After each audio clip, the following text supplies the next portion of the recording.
the business model should flow from the strategy. The operating model then should support the business model. Most organisations are doing way too many things. They're doing 15 things around ESG. They should only be doing the ones that absolutely core to strategy. If you look at most organisations that have done a major pivot, they've failed. Everything's digital now. If businesses haven't gone and really adopted everything online, digitised everything that they can, automated everything they can, they're in trouble. What do you see as some of the big future trends that people should be considering? Yeah.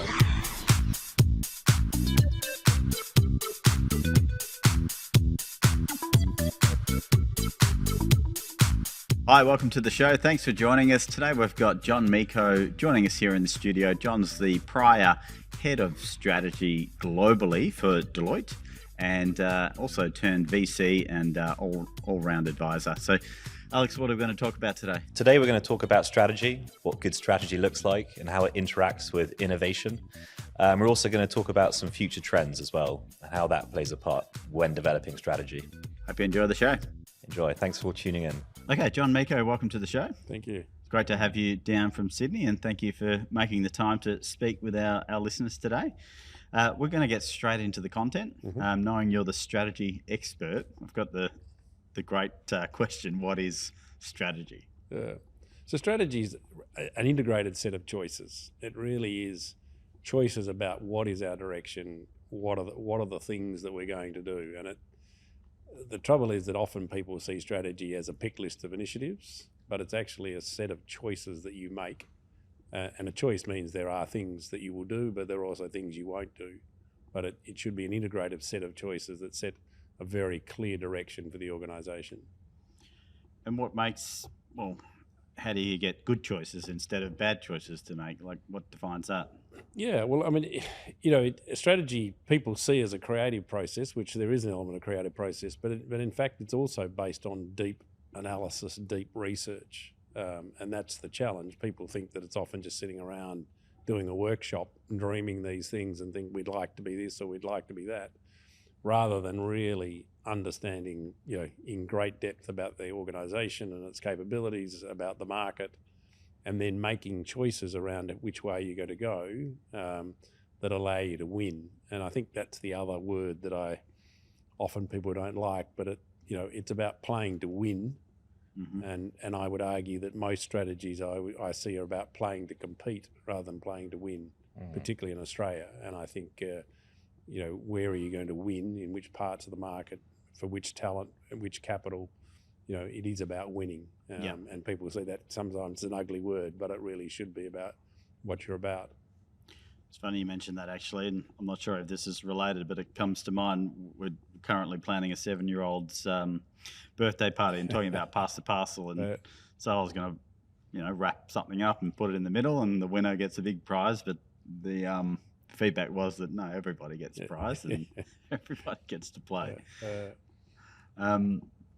Okay, so how do you form? Where do you start from with that strategy process? How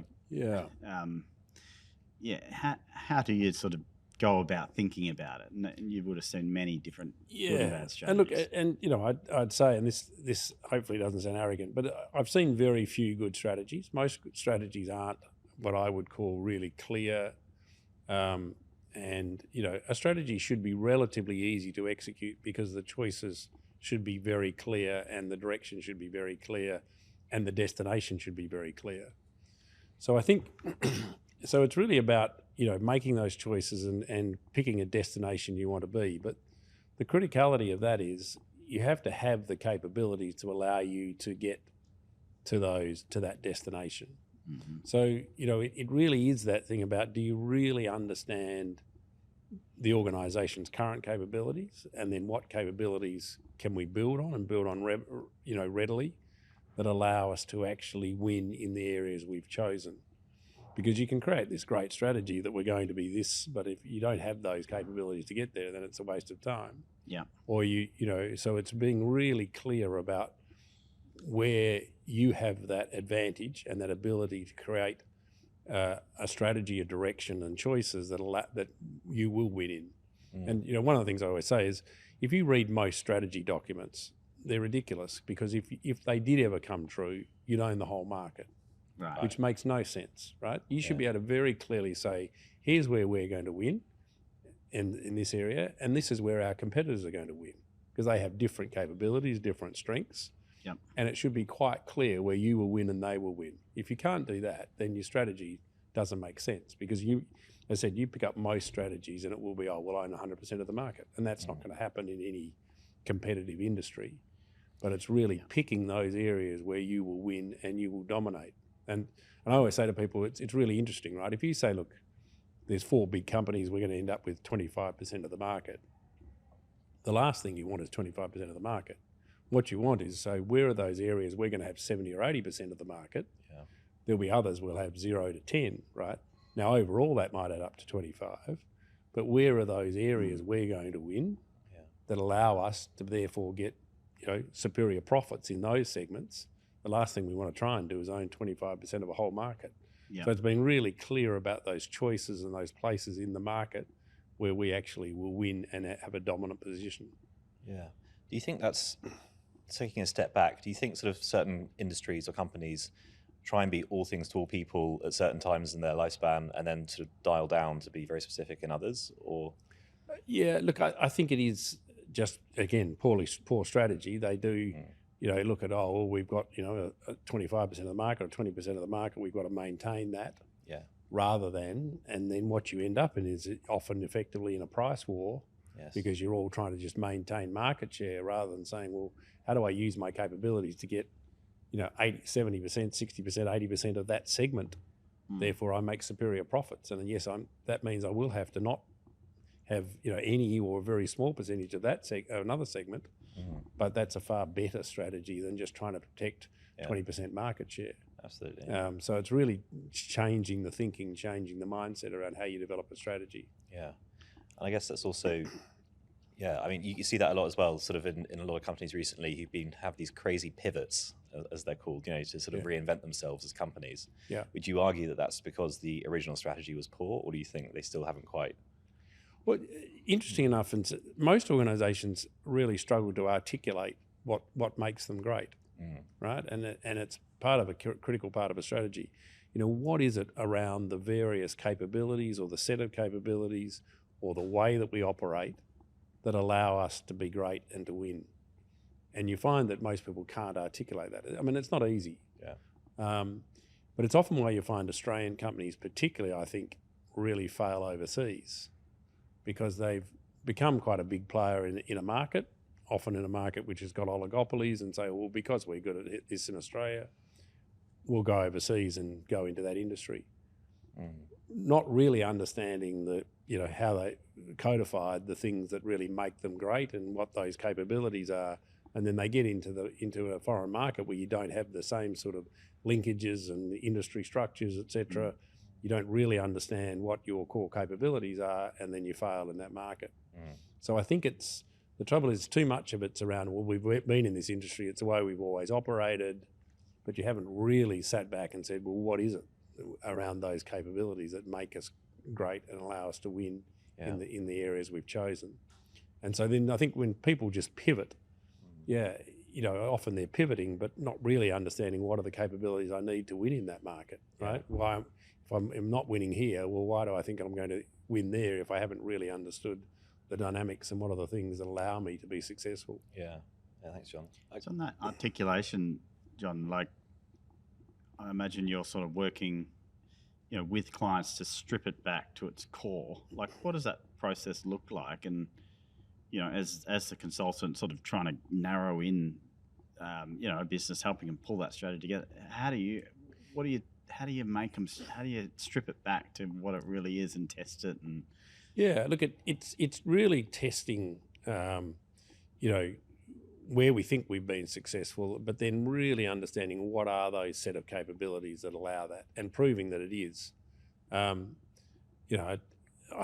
get an example of a company that came to me, this was a number of years ago, and said, look, we're really good at X. I won't name what X was because I don't want to disclose. And we've done all the analysis and we've seen that when we do X in a series of things, we've been successful. And so, I went down the path and said, well, have you got the capabilities codified. What makes you good at X? Oh, we're good at X because we're more successful every time we do it. They couldn't actually answer the question. Yeah. So I said, well, being quite flippant, but I said, look, how do you know you just haven't got two 65-year-old blokes sitting in the back of the office who are really good at that, right? And about to retire, and they sort of thought that was funny and, walked away. It was the CEO and the executive team. Anyhow, about 3 days later, I got a call from the CEO who said, this is a bit embarrassing. We haven't got two 65-year-old blokes sitting in the back. We've only got one. and asked us to then send a strategy team in because, yes, they were right that, when they'd done X, they were more successful, but they didn't actually really understand what had made them successful and what were the capabilities, and had they codified them in a way that would allow them to go and replicate X. Yeah. So, I think that in some ways that sounds a silly story, but it's a true story, but it's what you see very often is really understanding, just because we've been in an industry for a long time, we sort of know what happens, but have we really codified it? And are we then understand the ability to actually pivot a bit or shift a bit if the market changes or we go into a new market? Do we really understand how we replicate those capabilities? And most organisations don't. Yeah. Okay. For fear of being compared to the length of a piece of string, how long does it take to formulate a good strategy? Yeah. Well, I think it's probably 3 months or so, because it is, there are really interesting bits of strategy. There are boring bits of strategy, which is incredibly deep analysis of the organisation performance, the market. I remember doing a strategy in 2015 for Deloitte. Now that's an industry that everyone, full of financial people, etc. But, we really showed that in fact the professional services firms had been losing about 1% gross margin a year for 10 years. Wow. But no one had focused on it. I know that sounds, because partner profits were going up. Profits were going up because they were increasing leverage. So instead of having one partner to 10 people, they'd moved it to 1 to 15. Yep. They'd grown the size of the firms, they'd reduced back office costs, they'd taken more offshore. So profits going up, everything fine. But what we looked at it and said, by doing, analysing it every way, saying, hey, in fact, what we called it the jaws of death, the cost of staffing was growing faster than pricing, and in fact your gross margin was actually declining. Right. And so it's that interesting of really getting in and understanding it and saying, well, hey, we had to shift the whole strategy, the whole game and the whole business model was going to have to change. Yeah. And people hadn't done that analysis to the level that they really should. The upfront analysis, everything's fine. The world's getting more profitable. Firms are growing, partners' incomes are going up. Everything's great. And in reality, the underlying business model was broken and needed to shift. Wow. How often should you be revisiting your strategy doc? Well, I think you have to do it every year. I mean, you should be setting long-term strategies. My view is you should be setting even sort of 10-year type visions. You should be doing sort of 5-year strategies. But then you break it into very short-term, sort of 3-month type sprints. Okay. But then there should be an annual review. I mean, it's a pet subject, but strategies, business plans, budgets, often are a waste of time, because one of the things you always say, budgets are my favourite, that people spend this inordinate amount of time getting it down to the final, dollar. Yeah. Yet they're generally a waste of time. I mean, the whole thing should be around what are the assumptions we've based it on? Because if someone hits their budget, they could well have done incredibly poorly because the assumptions should, that they based it on, they probably should have done twice what their budget was, or they could have done incredibly well because the assumptions. But to me, it's going and looking at the assumptions. Yeah. And in the same with the strategy, what have we based the assumptions on around what's happening in the market, what's happening in the economy, what's happening with competitors. So we should be looking at that on an annual basis to review it and say, well, do we tweak? But the aim should be having, even in this day and age where we've got such rapid shifts, you should still have this long-term vision that you're heading in a direction. Now, it won't be a straight line to that. You will vary, but you should clearly be basing it on a long-term perspective around what the mission and vision for the organisation is. So, John, knowing that you're sort of involved in both ends of town, it sort of feels like you're talking about, that annual plan, which might be a listed business or a significant sort of local hirer versus, your one or two person startup, or, a lot of the venture capital sort of businesses that you're supporting through venture capital, I mean. I imagine that they're much more nimble, much more reactive, much more, shiny object, chase it down, or are there things that go through it? It shouldn't be much different, right? Okay. And interesting enough, if you look at most you used the word pivot before. If you look at most organisations that have done a major pivot, they've failed. Pivots don't work generally, right? Now that doesn't mean the people who haven't pivoted work as well, but it really is around someone being very clear around what the vision and mission is, very clear around what are the capabilities that they're going to need to win in that, and really going and focusing and building those choices. So, if you're a smaller organisation, you're not going to have the same levels of capacity to analyse and that sort of thing. But in some ways, it's not different. It's really around being really clear around what are we going to do and what are we going to focus on. It goes to one of my perverse laws, though, interesting enough. Some ways, big is harder. I mean, my view is the bigger you are, the more you have to focus. So there's a perverse law that, when you're small, you can do lots of things. As you get bigger, you need to focus down on only a few things. So there's some perverse laws in strategy in terms of the way it works. I see you've implanted your first analogy, so I'm looking forward to them keep flowing out.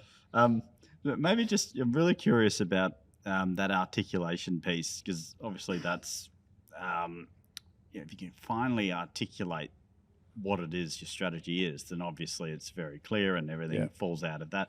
Are there any just to put you on the spot, any examples you think, company X had that down pat, or a bad one you think as an example to sort of illustrate what good articulation could be? There's a few things, perhaps answer it more generally first, but a few things that I always think. I think there has to be a really deep underlying question you need to be able to answer that the strategy's answering. So I think there has to be a very clear single, and one of the first global strategies that did with Deloitte, and I obviously use the Deloitte example there, but we went out to globalise the firm. There was a very clear perspective that we had an issue that we had to globalise the firm if we were going to be successful. So there was an underlying theme, underlying question that was very clear, right? The one that I'd mentioned, the first one I did with Deloitte, was the jaws of death and the fact that the declining margin. We had to have a strategy that changed that. We were able to reverse that. So there's got to be a really clear underlying theme that I think has to go with a strategy, particularly when you start talking 5-year strategies. I think the other thing that's really critical is there has to be very clearly, people have to be able to, when you articulate the strategy, sort of have a clear view of what the destination is. And so, when the one I used when we were going to globalise the firm, people may have slightly different views of what that meant, but they could see that in 5 years, if we'd globalised the firm, they had a picture of what that could be. Whereas often those strategies, is you find it, there might be a pick list of initiatives, but trying to work out exactly what's it going to look like when we get there can be really difficult for people. So I think they're the sort of things that I think become really critical. And it's not just, everyone, we're going to be number one and we're going to be the most profitable and we're going to be there. But, I think you have to have something that makes it very tangible for people to really understand, or what's it going to look like when we get there and what are we really trying to solve? It's quite interesting because we ran this exercise in one of the CEO workshops, and we brought up some businesses with their vision statement. And it was interesting, the ones that were quite less refined, we saw that they maybe hadn't done great financial performance, and so there was an interesting exercise to do that. But is a vision statement also the articulation of strategy? Is that how you see that playing a role? Look, I mean, I think there's, I always look at it and say, well, you've got a mission, there's a bigger mission that you hopefully galvanise people around. Then you've got a vision statement that really, should absolutely punctuate the strategy, if you like, and that's what it's going to look like when we get there. And then you go down to your strategy. But I mean, I think the fascinating thing with most of these, and you've heard me say this before, but if you go into any industry, right? If you went into retail, I would argue most strategies, you could just change the name between competitors and it would look fine, right? Whereas I argue that you should be able to take the name off a strategy and you should be able to read it and say that undoubtedly has to be, Deloitte's or Woolworths or whoever's strategy, right? Because the capabilities that are articulated, the choices are articulated, the only one who can complete that is Deloitte, or is it Woolworths or whoever you want to name. I would argue most strategies, if you put Coles' name on the Woolworths strategy, it'd look fine, right? Sorry, and please, I'm not commenting about the Coles or Woolworths strategies when I say that, but just using those as examples, and that's what you find why I think most strategies are poor. They are very generic. They are not really saying, hey, that is a absolute suiting the capabilities that organisation has, and therefore it can only be that organisation. And why do you think that is, John? Because I think they are seen as these,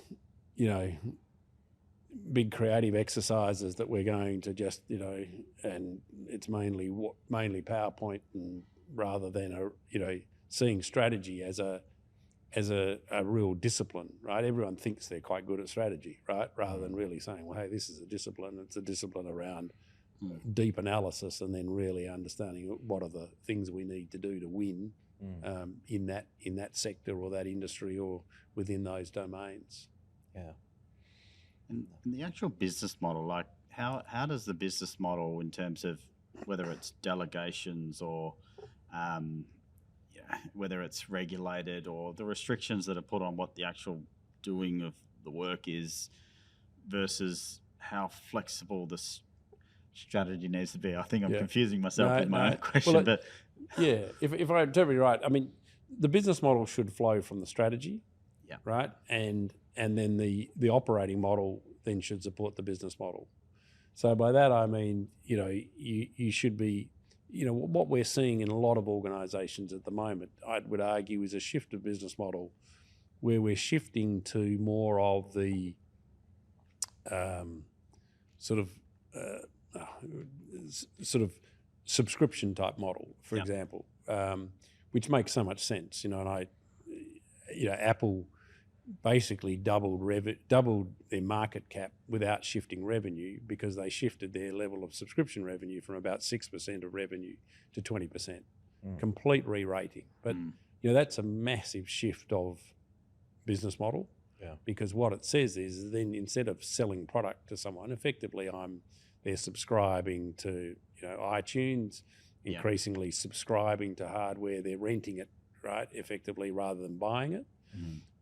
What it does, though, is incredibly powerful, because you lock them in for very long periods of time. You've got monthly touch points, so you continually then the ability to upsell and on-sell. So it's a huge shift. So I would argue that's the business model shift. Then operating model is then those delegations of the rights, responsibilities, and how the business operates to actually undertake that business model. But both of those should be dictated by the strategy around what are we trying to achieve and how we're trying to get there. Yeah. So they're terms that I think are often misused and confused, but I think being really clear about our strategy, being really clear about what is the business model, and then the operating model is probably one of the most powerful things that is often not done by organisations. Right. That they shift their strategy a bit or they shift their business model a bit. They don't even go and try and re-articulate the operating model. But then there's complete confusion within an organisation, and people wonder why sometimes they struggle with the strategy, because the levels of responsibility and accountability aren't clear, and you've changed things around but haven't shifted the operating model and shifted the delegation rights. So like a recruiter that has seen many CVs, can spend 3 seconds on a CV and say a lot about that CV.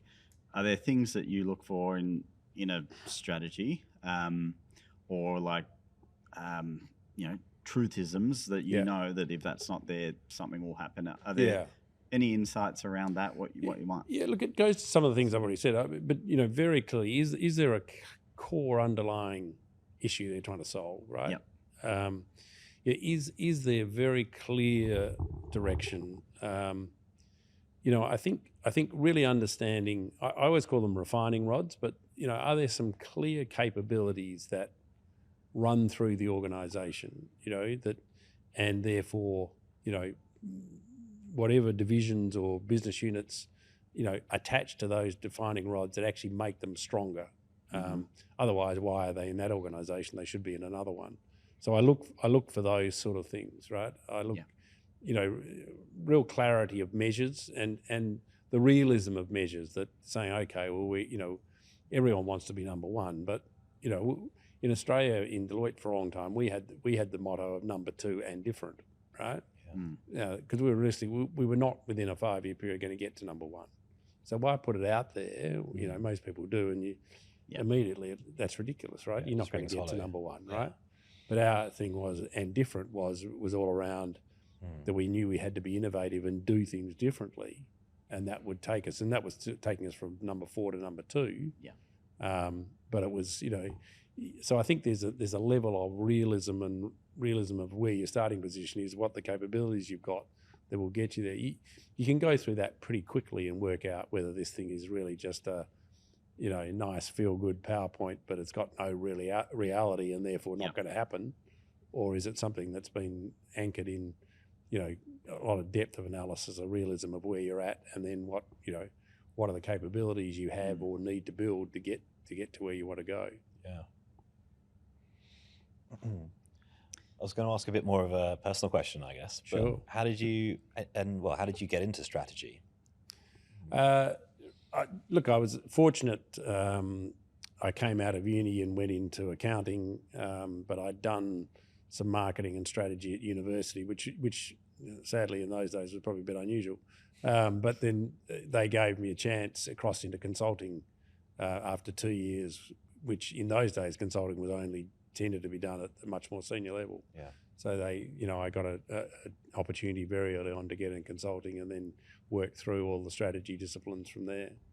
Fantastic. So it was lucky, and then sort of went and started my own business. And then when you start your own business, you realise that you've got to make the right choices and head in the right direction. You've got limited capability, limited capital, limited capability. So you live strategy pretty hard when you're trying to run your own business.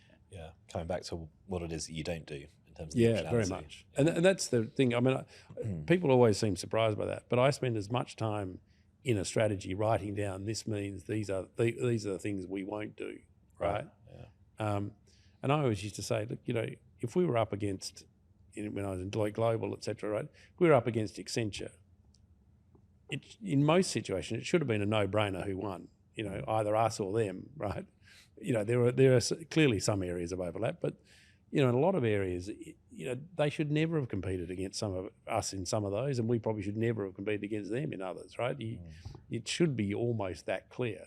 Now, as I said, there is grey areas, but you should be very clear that aligns with where your real capabilities and strategy, and you should be able to articulate that very clearly. But sadly, most people can't. They wonder why they don't win something or aren't successful, but they haven't really worked out what their core capabilities and what their competitive moat is. Yeah, it's interesting. Like in that professional services industry, which is sort of probably taking a little bit of a reputation battering, I guess. Slightly, yeah. Sadly, after your time there, obviously. What's your view or perspectives around having the accounting, auditing, with the strategy consulting practice, together as the one entity, and there's been examples of professional services trying to split them out or bring them back, and it's sort of like this ongoing thing. What's your view on that? Sadly, they're trying to solve the wrong thing, and I've been working and trying to work with regulators around the globe. The issues are not around the fact that you've got consulting with audit, right? Yeah. I mean, the simple thing is all you do is you actually ban and say, well, if you're auditing Woolworths, then you can do no other services for Woolworths, right? Yeah. Simple as that. That's it. Yeah. But a firm can't audit a Woolworths or any other company you name without accessing a broad range of skills. If they stand up standalone audit firms, you are going to see the quality of audit diminish drastically. And that's really sad. So the firms need to be able to call on a whole raft of capabilities to do an effective audit. And so they're sort of tackling the wrong thing. They're trying to create this separation that actually will diminish the quality of audit rather than saying, let's just have some clear guidelines that, as said.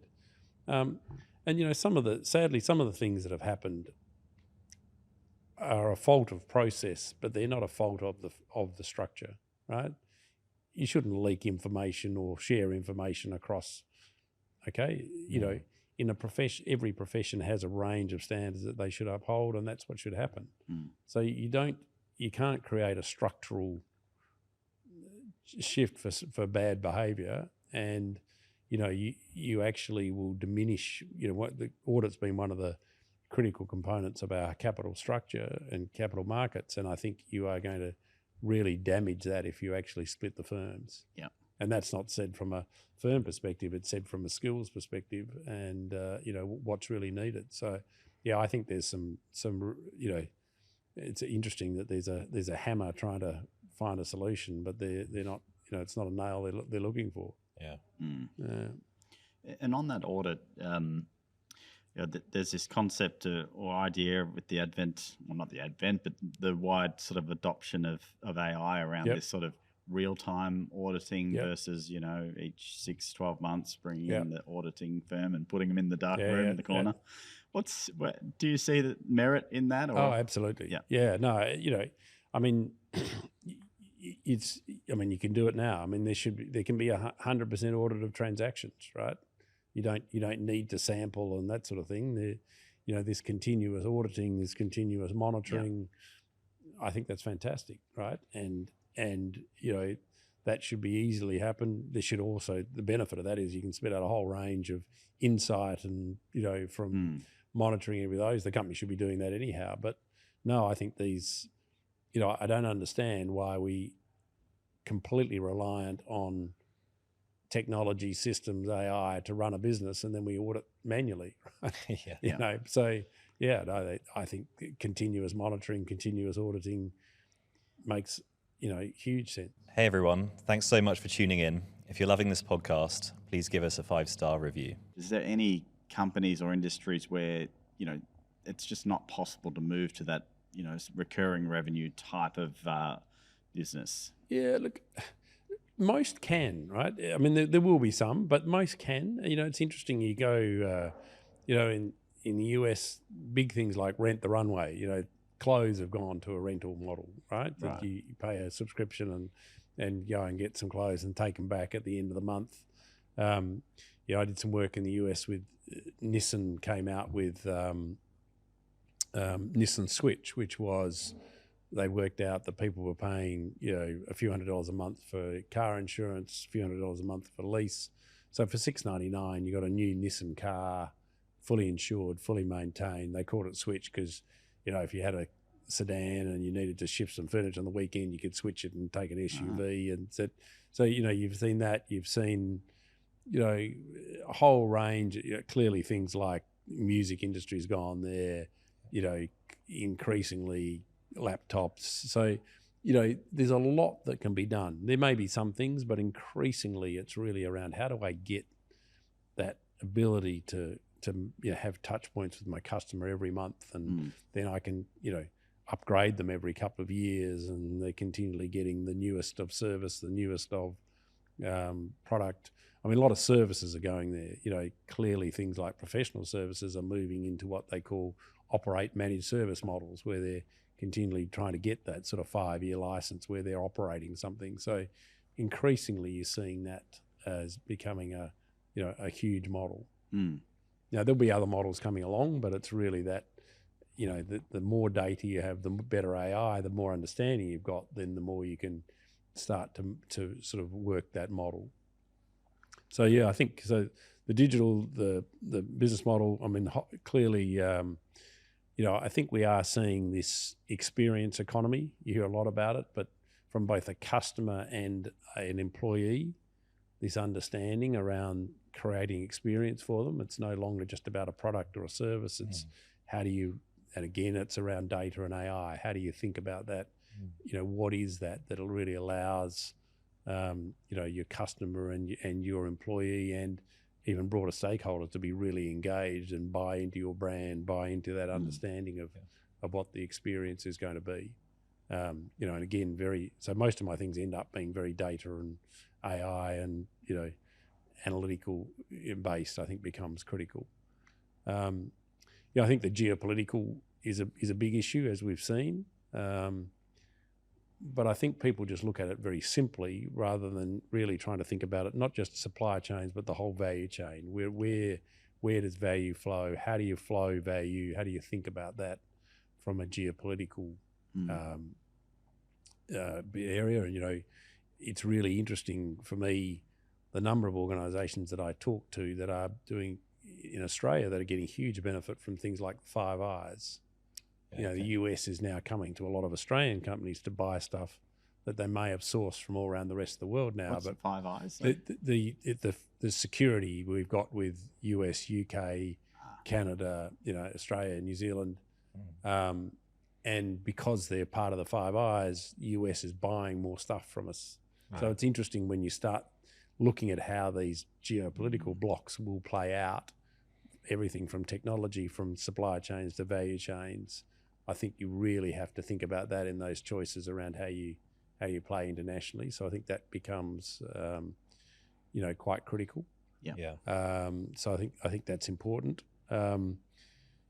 Inflation, interest rates is clearly a key area, and really, thinking about that and understanding how your business responds. Again, I think, I'd argue most people don't analyse their business particularly well, and they have these truisms that our business responds this way to inflation or this way to high interest rates rather than, really understanding it. And I had a beautiful one the other day, a business leader who I really admire, and he's in a very margin-sensitive business, and they've been doing really well through the rising interest rates and rising inflation. I said, well, how do you do it? And often it's a really simple answer. So he got 2 guys out of Venezuela and flew them out with his leadership team because he said they've been dealing with high inflation for years. Right? We haven't had it. We haven't had it, right? Yeah. So he said, I got these guys. We spent a week with them, masterclass, and then they've put principles in and they've done really well, right? So often it's simple. You looking for those examples of where someone's done it and how do you, because the challenge is most businesses, they've lost the muscle to reprice and shift, whereas clearly you go and grab a couple of guys out of Venezuela and come and talk to us. But thinking about that and how that plays out and understanding it rather than just knee-jerk reaction of, well, this is how we will deal with it, and is I think a really critical component. There's some of the trends that I think become really important for people to think about and learn from and sort of understand how their business is going to respond in areas. Is that part of the strategy's responsibility in your view in terms of stress testing the business? Oh, absolutely. Yeah. And and basically I said the whole premise of the go forward strategy should be around, well, you have to take a view. Now, I always like the exercise too. I've always done exercises where you have quite extreme examples, and then you look at 4 different scenarios, and then you say, well, what are the things that are true across any scenario? So you might have a 2x2, one at one end on this axis it's highly regulated, and this end it's deregulated, and this might be low inflation and high inflation. So you end up with quite 4 scenarios, but you'll find 2 or 3 sort of common factors around how the business should respond. So you should be trying to always test those things and say, well, what are our assumptions? What happens if that doesn't occur? How are we going to play out? But the interesting thing is strategy. I always argue people think a strategy is you get a team in, do a strategy, and away it goes. Whereas most organisations should have a strong strategy group that's continually evaluating things, continually looking at little projects, doing things that allow them to be continually, evolving and doing what they're doing. Yeah. But stress testing is an absolutely critical component. Yeah, it's quite linked to sort of a crisis management scenario. Yeah. Training as well. Well, the simple thing is, I always say that risk is the flip side of strategy, right? And so it's, so generally people who are in strategy should be good at risk as well, because you're looking at, they are absolutely the flip side. What are your major risks? They're obviously, a lot of that's got to do with your strategy and your strategy not working, and how do you respond? So they are very much the flip side. Yeah, that makes perfect sense. And what's your take on the I'll throw in an analogy just to get them flowing. Culture eats strategy for breakfast. Yeah, I mean, I think it's the most ridiculous statement, right? I mean, culture is incredibly important. Strategy is incredibly important, right? So, creating a strategy without having a great culture is incredibly hard. But having a great culture but no strategy is a waste of time, right? You've just, everyone's happy, but no one's going anywhere, right? So, I mean, it is. People just make this statement. Often the reason I think that it's been used is often the strategy has been poor, and so people have done things because they've worked hard to try and move the organisation forward, but they're just doing it in a way without clear strategy. If you've got clear strategy, generally, it's easy for people to understand where they're going and work towards something. Yeah. But you need both. But this high idea that one ranks above the other, I think, is a ridiculous statement. Yeah. In the same vein, there's sort of a similar sentence I hear a bit, which is around execution will beat strategy every day, like some version of that. What's your view on? What are you executing, right? If you and that generally that's again there because people are executing projects that may actually have very little relation to the strategy because the strategy is not clear. I mean, you should have 4 or 5 initiatives that come from the strategy that are incredibly clear that what needs to be done. Yes, you need to have the execution plans and execute it, but that then requires focus, and it requires focus and clarity that, hey, you know what, we're going to do that, but we have clearly said we're not going to do that. So what you find in this whole thing when people say that is their strategy is not clear. They've executed well on a few projects, but are they heading to the right destination? They wouldn't know, and it's because the strategy has been unclear and the clarity of choices has been unclear. Yeah. I guess coming back to that clarity section as well and the implementation maybe of strategy, but how does that link into leadership? Well, leadership, I think, clearly it has to be led from the top. But again, leadership's much easier when you've got clarity, right? And you go to a business unit and they know how they fit in within a strategy and they know what's expected of them and what are the, what's the boundaries within which they've got to operate. Yeah. And I would argue that so much of poor leadership is the fact that there is lack of clarity and people are making it up as they go, and therefore it becomes, there's a lack of decisiveness, there's a lack of clarity of direction. I think people like, I always go back to even, in politics, you like someone who sets a clear direction. Even if you don't like the direction, you then know how you can, work to either combat or work within that direction. But you want someone who's set a clear direction. Yeah. And it's the same within a company. Have you got a very clear strategy, a clear direction that people can follow or at least people respond to? Just one last question from me before I hand over to you, Alex. This social license, so putting together a corporate strategy or a business strategy, ESG, social license, and the other sort of influences that play into that are these sort of stakeholder groups, whether that's shareholders, employees, customers. How do you bring all of that together in a strategy that has these parties all aligned Yep. where, there may be conflicts of interest, Yeah. across the board. Yeah, well, it's probably the other trend I didn't mention, but so thank you. But yeah, ESG I think is generally poorly done because it's again it has to be core to strategy, right? Right. So I think what you find is most organisations are doing way too many things. They're doing 15 things around ESG. I mean, there was something like 450 different ESG measures in corporate reporting last year. Wow. Yeah. So, my view is organisations should be doing 2 or 3. They should only be doing the ones that are absolutely core to strategy. And very often they're given to an ESG manager who sits off the side, maybe not even on the exec, and so which I think is ridiculous. And then you have to be really clear around, well, how does that add value to the organisation and value to shareholders and value to stakeholders? I think you've heard me before, but I recently sat down with the CFO of an ASX 10 who was very keen to tell me about all the things they were doing, right? And I said, look, they're all fabulous, right? They're great.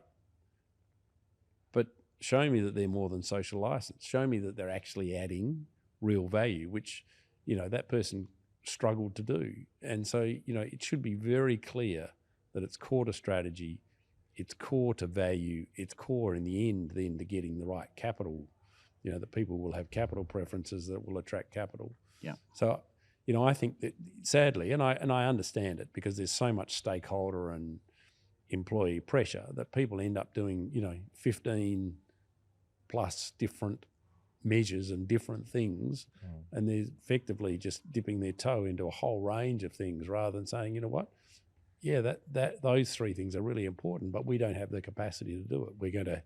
These 3 are absolutely core to our strategy. We're putting huge effort and money into it, and therefore they're going to add value to the organisation in the end. And yes, those other 3 things are great things, but they're just not going to fit our organisation, which is the same as going back to core strategy, right? There are, there's 100 initiatives we can do, but we're only going to do 5 because they are the things that we have the capability for. Yep. They fit within our core. So it's a choice thing, and people are really hard at making choices, right? They sort of want to do everything and want to think they can do everything rather than making those choices. And just before I hand over, Alex, just to follow up to that, although it's not related, so I'm sneaking one more in. Just, you've had the pleasure of working in strategy sort of across the globe. CEO tenure here is sort of around that 6 years, very different to what it might be in Japan and the US. Do you see that the one in the top job, does that influence then, how effective a strategy is, or the ability to plan longer term? Have you noticed subtle differences there? Yeah, look, it's interesting. I mean, our problem is partly the structure of our funds mean that we are short term. People talk about the fact that the US has sort of quarterly reporting, but we have funds that have to report performance monthly, right? So it has got to the point where I think strategy has become too short term. And I say there's a perverse thing where we used to think that private equity was the short term and public company was long term. I'd argue it's flipped now, right? Yeah. You want to restructure a company, you take it private because they'll give you 5 years to get it done and get it right, whereas you don't have that ability to do it in a public company because you've got funds measuring your share performance on a monthly basis and reporting it. So I think that is a real challenge. Tenure and the way people are awarded has become a real issue. I'm not sure the US is a lot better, and Japan, obviously by nature has had this long-termism. So, and probably a place like Canada is quite an interesting one to look at because they have a very similar market structure to us, but they have some of their big pension funds and those sort of things are much longer term, and I think therefore probably give you a longer term ability to look at performance. I think it is a challenge around the fact that our public companies are becoming short termism. sadly, what that's doing in a way, and I know I'm branching from your question, but sadly, what that's doing in a way is reducing the number of public companies we've got, and therefore making almost the stock exchanges, sort of subscale, and so you're just pushing more and more money into the private markets, and I think that's a trend that we're seeing, have been seeing for a while, and will continue to see. So I think people will see the fact that private, big private ownership is the way that they can actually grow a company and transform a company, and don't really need the public company money access that we've had in history. Yeah, and that's all sort of stemming down from who's putting the money in, the funds, the managed funds. Managed funds, and they can take a much better long-term hold rather than just marking to market on a daily basis that the stock market gives you, right? Wow. Yeah, that makes sense. I guess I've got one more question before we jump in. Coming back to what you were talking about earlier about sort of making smart choices, whether that's in the VC sphere or talking about strategy. Do you have a strategy for making the right choices? Well, I think it's an interesting one. And again, I observe it from good CEOs that I've worked with, etc. Right? They have a process about making decisions, right? And it's an interesting one that I think people don't reflect on, around thinking, how do I make a decision, right? And so I think it's that interesting one around, do I have to make a binary decision so early? So is there a way of making it, maybe delaying a decision so that I've still got some optionality? I think it's thinking about what's the sort of information that I need to make a decision, and then trying to understand what is the process that I go through to make a decision, which is, again, not that different to strategy. But I think even and it is interesting. I don't know how you reflect it, but I know one thing I often reflect on is, I can look at some decisions, and because it's in an area I know well, it can be a really big decision, but I can make it quickly, right? At other times, it can be quite a small decision, but it's in an area that's not yours, and you actually struggle to it. So it's quite interesting to reflect on decision making and what, how you make decisions and what's the process to make decisions. And I don't think we do that enough. And often that also goes into things like, I think, when you've got really hard decisions, how do you break the decision down into a range of different parts, so that what you're doing is making a series of small decisions that then add up, rather than just trying to make these big complex decisions in, which is just plucking something out of the air, rather than actually saying, look, this is a considered choice, rather than just a pick list, right? Yeah. So long-winded and maybe a bit garbled, but I think there is thinking more and more about it. Well, how do I make that decision, and what are the things that I need to make it, and what's my process? Absolutely. I guess especially when there's incomplete information anyway. Yeah.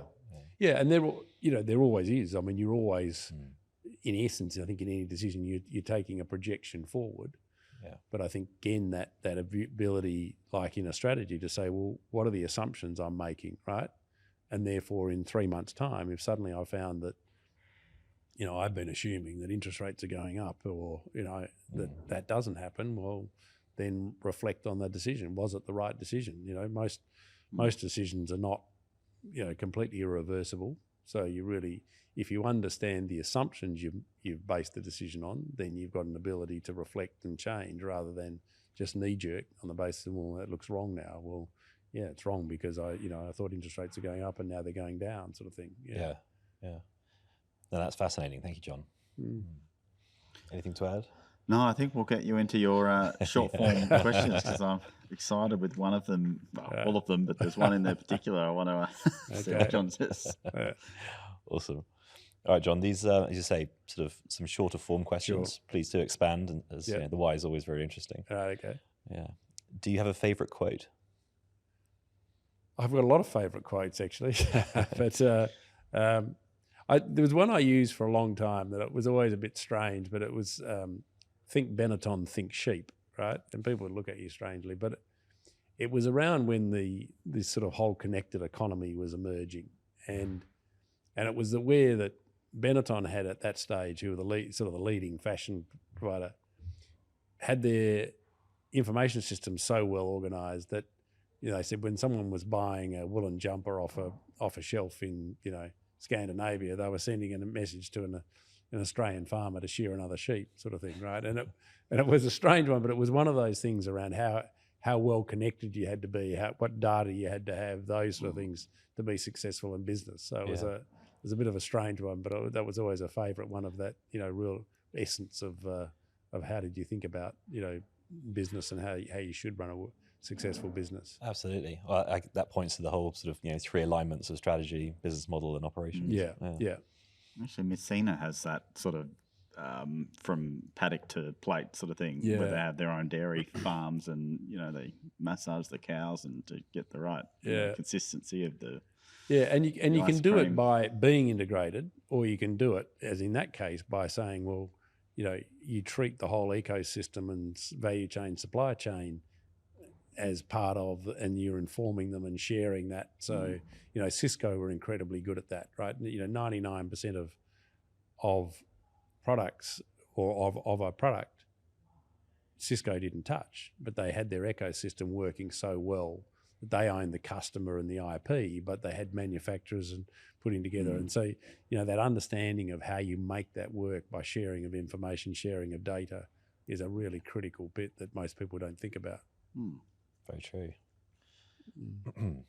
Thanks, John. What book would you say has had the biggest impact on you, either personally or professionally?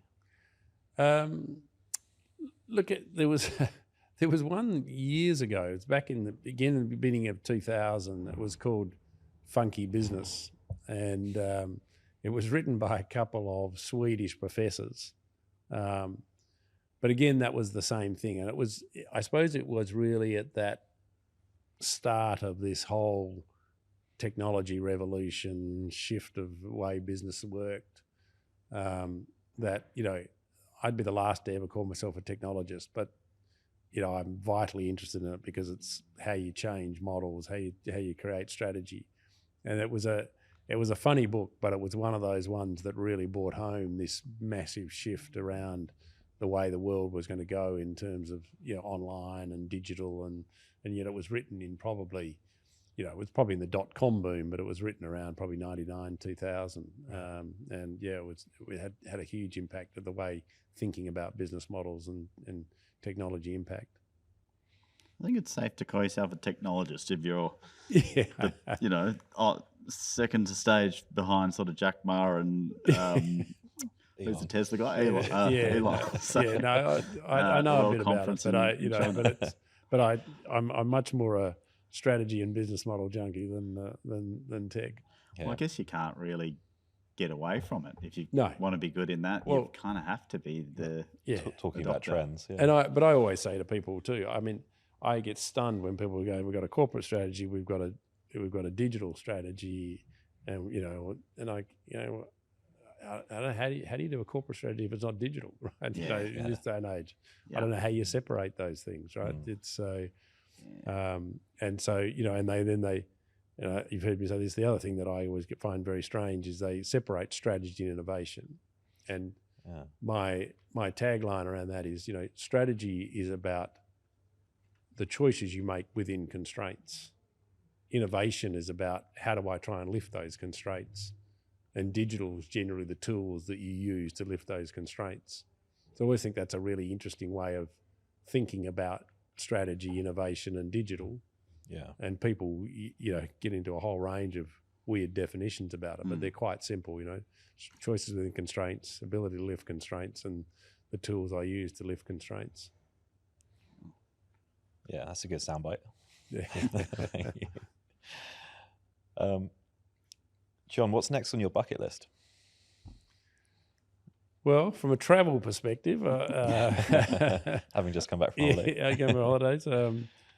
There's probably only a couple. I've been a lots of places around the globe, but I think so. The next one I think is going to be. I haven't done Turkey, so I think a bit of Greece and Turkey, and then the other one is go and do some of the African safaris. Are probably the things on the bucket list. That'd be fantastic.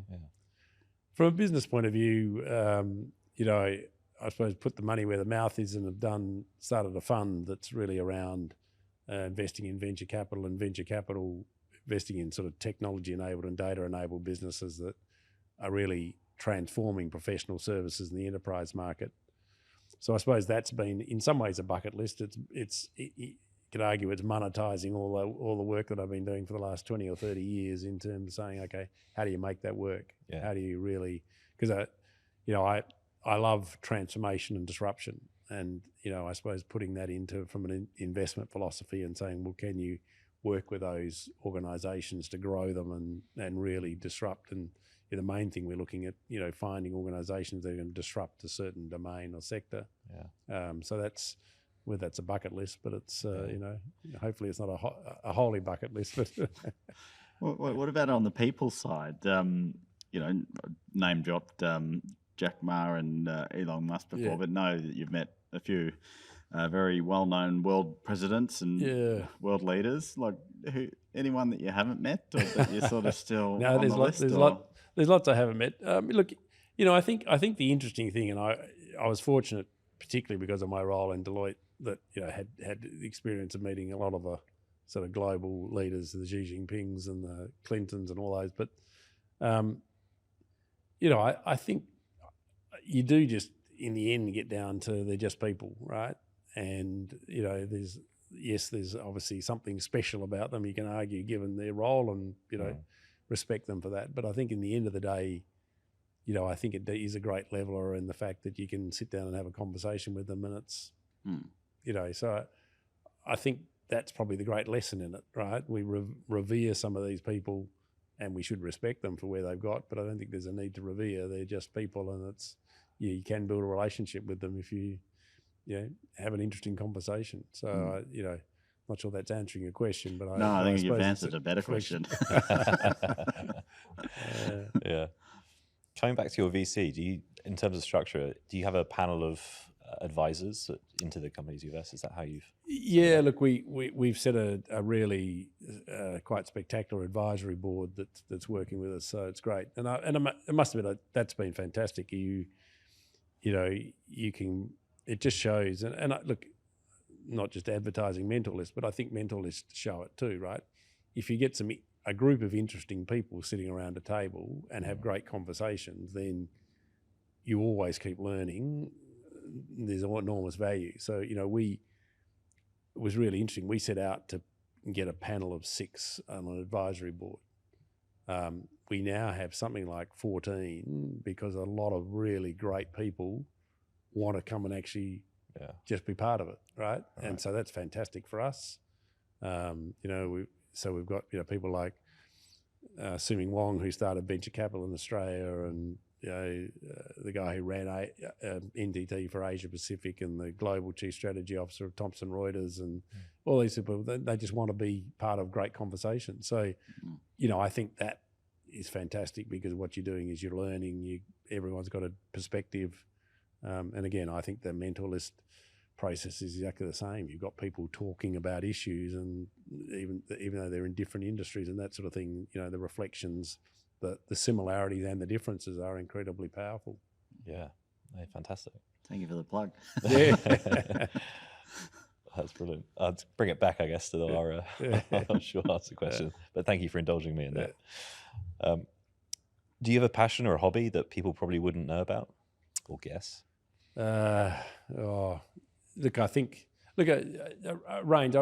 Art's been something that I've always been really interested in, and I was lucky. For about 10 years, I was the chairman of the Brett Whiteley Foundation, so that was really interesting. But I love sport. I grew up playing hockey and played sort of state hockey in WA, and then sort of played tennis for a long time, and I've sadly just taken up golf, but. That's got a way to go, I'm afraid, but still enjoying it. That is a time commitment. yeah, time commitment, but it's also it's a pretty frustrating game at times. Definitely. John, if you could mentor your younger self, what advice would you give?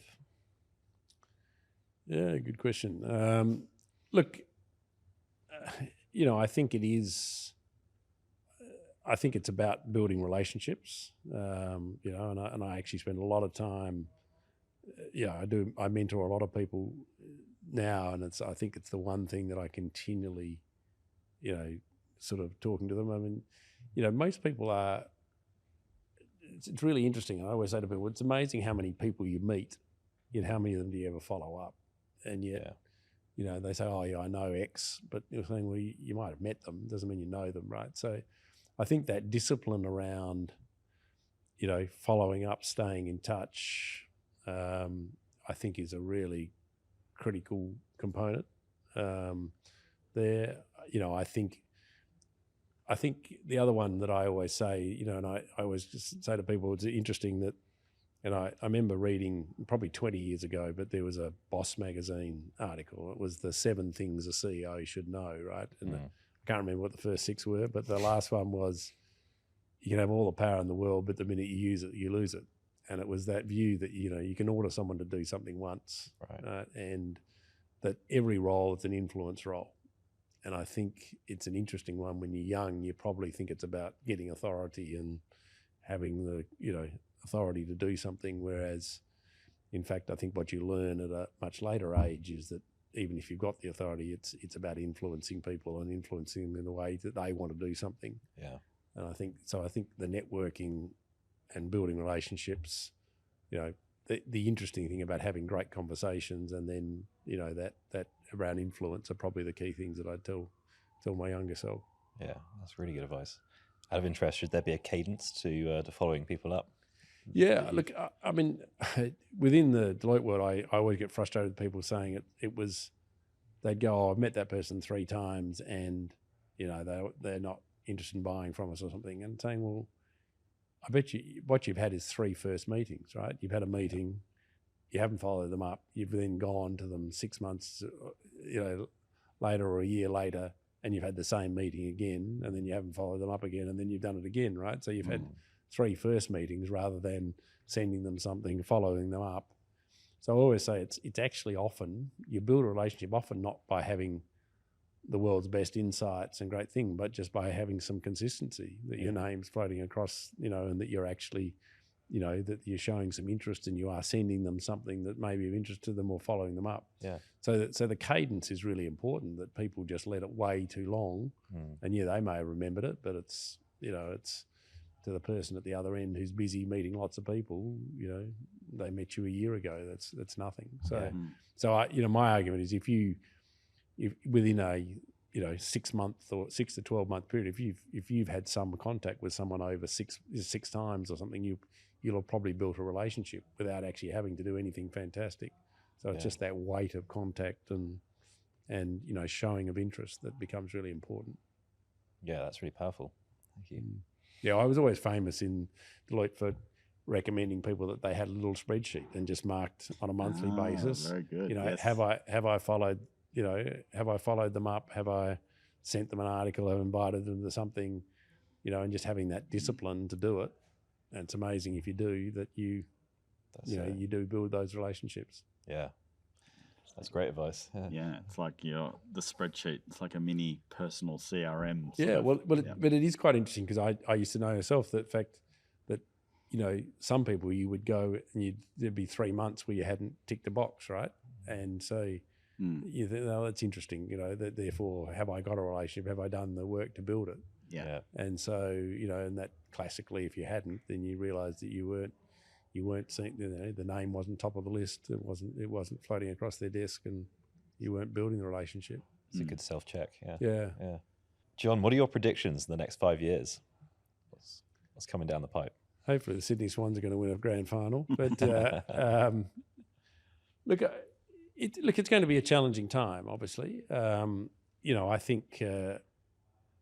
think we'll really see the impact of AI over that time. I mean, at the moment, AI is massively overhyped. I keep telling people it's massively overhyped, but it's also the most important shift that we're probably going to see in this generation. Yeah. So I think that's going to be really interesting, the way that plays out. And so I think that's going to impact around the way that business works. So I think that's going to be really critical. I think we've got a pretty rough time over the next 12 months from an economic perspective, but certainly through the 5 years, you will be clearly out of that and back into a growth phase. I know Dave was keen for me to use this analogy, but I always say to me the next 12 months are really interesting because one of the analogies we've always said is that when rafts go into white water, they never come out in the same order, right? So people who are really smart about how they think about this time and work through, is a real opportunity rather than just looking at it as a threat and hunkering down. And it's often in these threats that people back away from innovation rather than actually this is the time to innovate. Yeah. So I think that's going to be really critical. Those are the sort of things. I would really hope that we see a settling down of the geopolitical. But that is a wild card that I think people have to be planning for and saying, well, where is that going to go? You would hope the China-US balances, but yes, I think it's that great line about preparedness over prediction. How have you done the scenario planning? Have you? Yes. What have you done? So because predicting the outcomes politically and with some of the shifts in technology is going to be hard, but are you prepared and are you as match fit as you can be to really take advantage of what's going to happen? Excellent. Thank you, John. Yeah, fascinating. Yeah, thanks, John. Was there any did you have a strategy for today, and was there something we didn't ask you that you thought actually so it's more of a reverse question. Anything that we didn't ask you about, you think actually I think your listeners might sort of get some value from that? Yeah, no. I think that's pretty right. I mean, I think the I suppose I'm interested around what you're seeing. I see strategy and innovation inextricably linked. Yet I see, and I'm interested in your thoughts on it. I see a real lack of clarity around what is innovation, and most organisations, particularly in this country, are not good at innovation. So I'm not sure. Do you get a lot of talk about innovation in terms of the groups or what you're hearing people ask about? Maybe like general conversation around where innovation sits. Is it and there's different approaches, whether it's a centralised way to capture and then have an environment that fosters and cultivates innovation, versus which is working in some corporate structures, and then the complete opposite one is trying to get that innovation really flowing through the operation, through every part of it.